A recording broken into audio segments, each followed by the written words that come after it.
Every winter, the pattern repeats itself. As the days get shorter, you watch the motivation start to fade. Energy drops, emotions become unstable, the meltdowns increase, the anxiety spikes. Doctors call it seasonal affective disorder.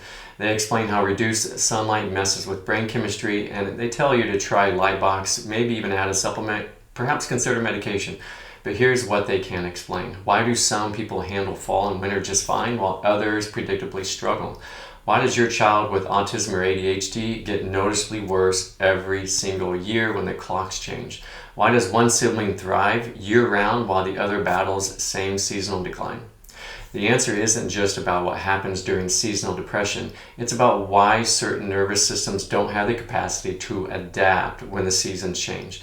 And that's exactly what we're going to unpack today. So this video is for people who are exhausted from watching their child or even themselves struggle every fall and winter, who are tired of being told it's just seasonal, or who are ready to understand the real neurological reason behind these predictable seasonal challenges. So in this video, you'll discover why seasonal depression isn't all about sunshine deficiency.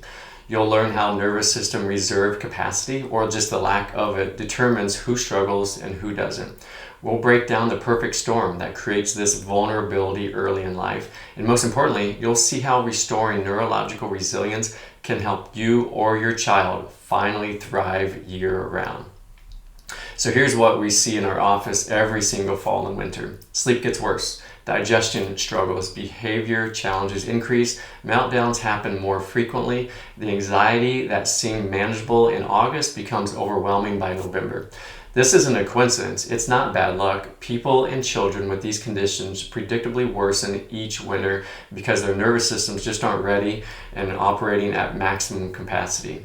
When seasonal transitions arrive, there's simply nothing left in reserve.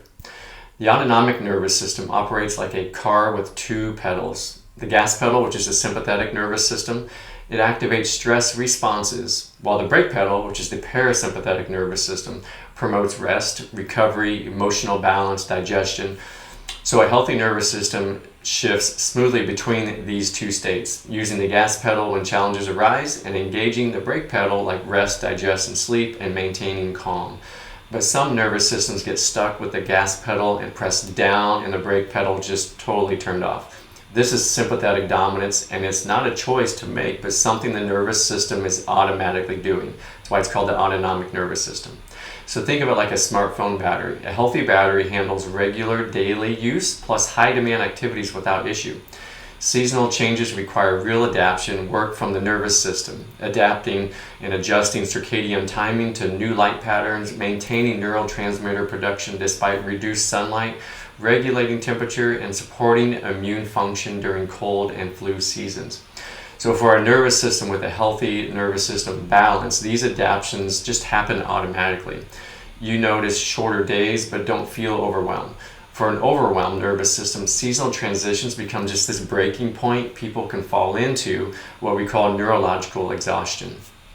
So this perfect storm, it creates vulnerability. And the nervous system vulnerability didn't start this fall or winter.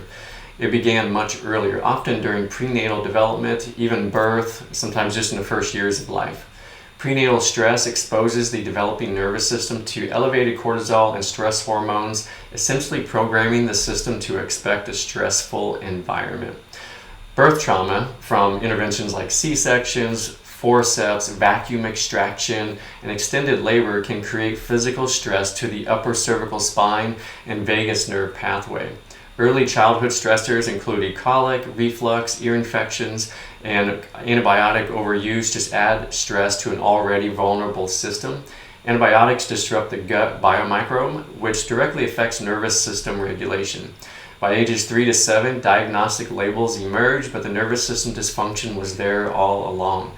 The signs just become more obvious as life demands increase, and seasonal transitions expose what was already struggling. So these seasonal struggles aren't just about weakness, bad chemistry, or even the seasonal shift. They're a sign that the nervous system has lost its reserve capacity and resilience. But the good news, the nervous system is designed to heal, to recover, and to regulate. When people get regular neurologically focused chiropractic care, most families can't believe how much just a few adjustments can recharge their body's battery and restore that missing resilience. If you want your family to stay healthy, energized, and thriving all winter long, click the link in our bio, send us a DM, or just schedule an appointment here at Petersburg Family Chiropractic.